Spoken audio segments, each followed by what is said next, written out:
So welcome back to Love Where You Live, Brevard County, the channel that tells you all about moving to and living in Brevard County, Florida. So I have a special guest for you today. I have a friend from 20 years ago who's been in the mortgage industry for 20 years. And she is super knowledgeable. She has tons of information to share. Her name is Donna Paternoster. She's a senior mortgage loan officer with AmeriBest Mortgages. Here, she's a local lender, but she's also licensed in the state of Florida. So it's gonna be a great time with her today. And at the end, you'll have to watch to the end because I'm gonna show you a picture of us when we first met 20 years ago.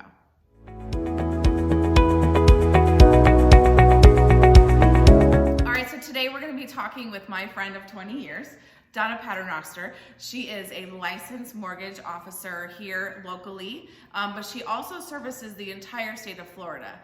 So today, thank you so much for coming here. We're going to talk about just some key points about mortgages. She's, again, been doing it for 20 years, and I thought she'd be the best one to kind of give you new buyers so some education on mortgages. So thank you. Absolutely. So one of the big things that always you start with is, of course, is credit, right? That's one of the biggest questions. How's my credit? What can I do to improve it? So when it comes to credit, there are two credit scores, right? So you have a consumer credit report that you go to buy a car, your credit card, Credit Karma. That's a consumer credit report. Then our industry, we have a mortgage credit report. So what happens is ours is a little bit more stricter. So I've had a lot of people say, oh my gosh, my credit dropped when you pulled it. No, not necessarily, because ours is a lot stricter. Yeah. So we're typically anywhere from 20 to 30 points off of the regular consumer. So with that, hey, how do I improve my credit score? Well, the big thing is revolving credit, okay? What is revolving credit? Credit cards. It's cars and installment. Not a big deal. Yes, just make sure you make your payments, of course. I know that sounds simple. Never be late on anything that's on your credit report. If you're gonna be late, you need to be late on FPL, your water, your electric, because that is not reported on your credit report. So I would rather you miss your cell phone bill, late on that, rather than a car payment, rent, because that could be counted against you as well if we need to see rental history, and then also your credit cards. Now, credit cards, the big thing with that is if you want to get the maximum points the quickest, is you want to have a low balance. You do not want to use anything over 35% of your max. I didn't know that. So say, for example, your max is 1,000. You want to take 1,000 times 35%. So you do not want to put anything over 350. That's it. Not 351, 350 and 50 cents. But oh, hey, how about I put 400, but I just paid it off? It doesn't matter. Once you go over 350, the credit bureau is gonna ding it. So it doesn't matter if you paid it off the next day, in a week, doesn't matter. As soon as you put it on there, it's dinged. So do not go over 35%, and that is gonna give you the maximum scoring. Now, the other thing too is how many. I have a lot of people go, how many credit cards? Well, you kind of want to compare it to a basketball game. And this is going to sound crazy, but it will make sense. Just bear with me. So a basketball is a credit card. If you have one basketball, you're going to make points, right? But if you had 2 or 3 basketballs, you're going to make a lot more points, right? Now, also, I've had people say, hey, can I close my accounts? No, do not close any accounts. That will drop your score. Nothing. Do not close anything. The other thing is, well, I paid it down to a 0 balance. Okay. That's good if your credit score is where you want it to be and you're just maintaining. But if you're wanting to improve your credit score, then you don't want to pay it down to 0. Let's go back to the basketball game. Now you're sitting on the bench. You're in the game, but you're not scoring anything because you're at 0. So the credit bureau doesn't know how to score you. So you just got to be very mindful of, hey, if my score is where I want it to be and maintain, pay it to 0, not a problem. But if you're trying to boost up that score, then get it down to maybe a $5 balance, a 7. Just keep something on there. That way the credit bureau is going to just keep rotating because there's something on there for them to score you. So my question is, a lot of people don't know their credit score.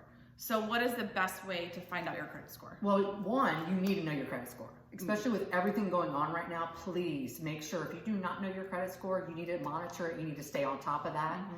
Because sometimes I've had people come to me and they didn't realize they had a medical collection. And all of a sudden their score was so low, they're like, oh my gosh, where did this come from?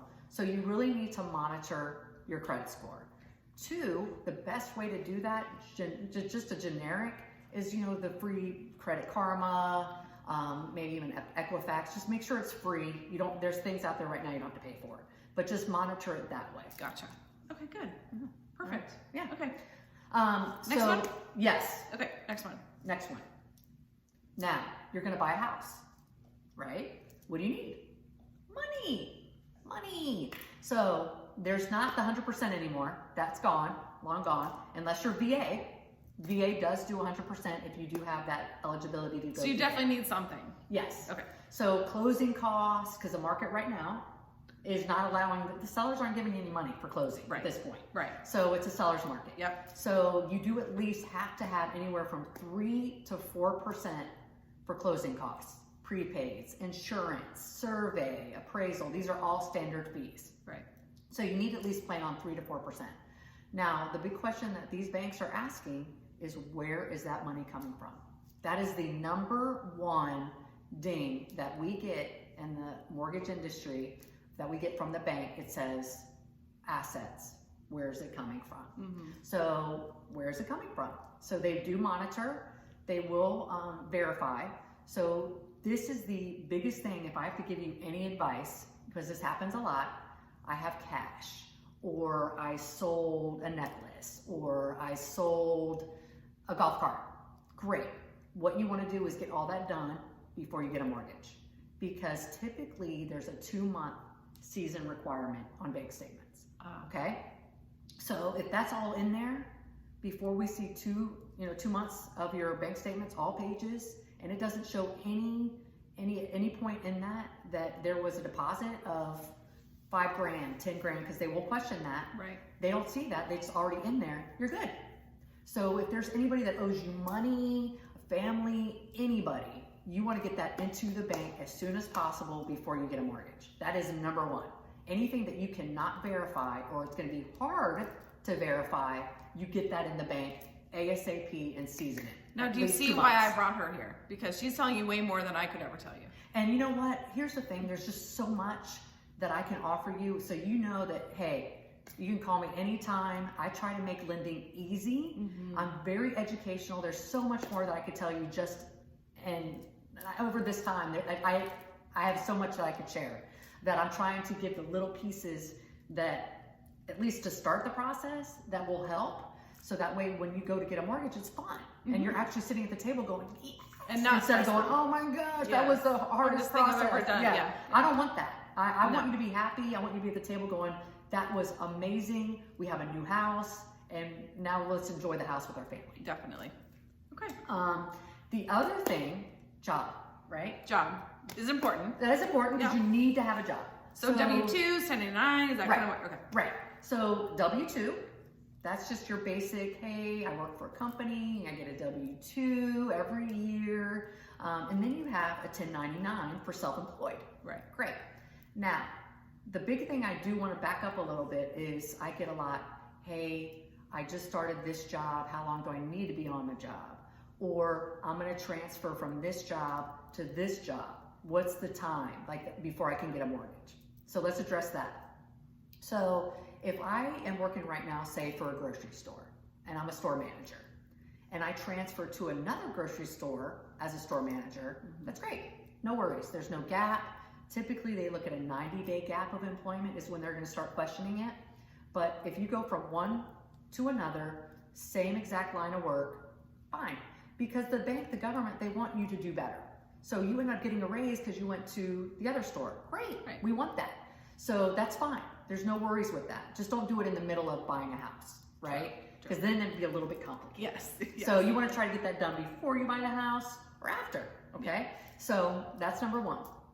Number two, I'm a W-2, I'm a store manager at, a grocery store, but then I decided that I'm going to go into construction. Well, we would have a problem because most likely construction, you're going to be self-employed, most likely.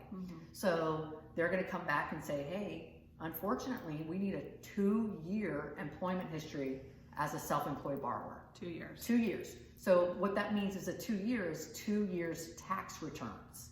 So I could be on the job 2 years, but I only have 1 year tax returns. Can I get a mortgage? No, because they're going to want to see 2 years. Yes. So that's very important, 2 years tax returns. Even though somebody might say, oh, well, we don't need tax returns.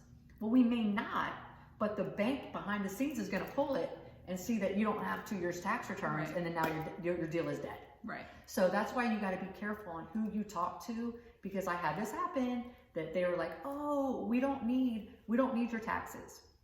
Well, they didn't file their most recent taxes. Well, guess what? They've already paid for the appraisal. They did the home inspection. Well, middle of the loan, it was denied because they didn't file their taxes. Right. So yes, we don't need your tax returns, but you have to have filed your tax returns in the last 2 years. Yes. It has to be with the IRS before you can get any type of loan. But other than that, I mean, it's really straightforward as far as the employment. If there's any questions, of course, we'll make sure you know how to reach me. I'd be happy to help you. Yep. And so at the I'll do a link below of where you can find Donna. She works for AmeriBest Mortgages. And it's just so important that you do find a lender that knows exactly what they're doing. Things change how often during a year? All the time. All the time. That's why it's just better to ask me so I can help you rather than trying to fix it. Yes. It's going to be easier just to find out. There is no dumb question. Right. Because you don't do this for a living. I do. That's Right. what I'm here for. I'm your resource. So whatever you think that might be dumb, just ask me, because to fix it, sometimes it can take months. Yes. And then you just lost out on that house. So she just wants to make the mortgage process seamless, smooth, and easy so you can get into your house and enjoy it. So Yes. all right. Well, thanks for The coming. Loan Ranger. All right, bye.